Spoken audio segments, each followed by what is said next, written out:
Мисијата на САД во опсего го повика претседателот Иванов да ја преиспита одлуката и да ја даде можност на партиите кои обезбедија парламентарно мнозинство да формираат влада.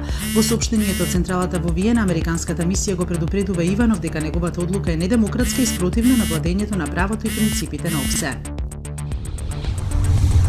Генералниот секретар на ОПСЕ Ламберто Заниер изрази загриженост за последните случувања во земјата по завршувањето на денешната посета, повикувајќи ги политичките лидери да стават крај на продолжената политичка криза во интерес на сите граѓани.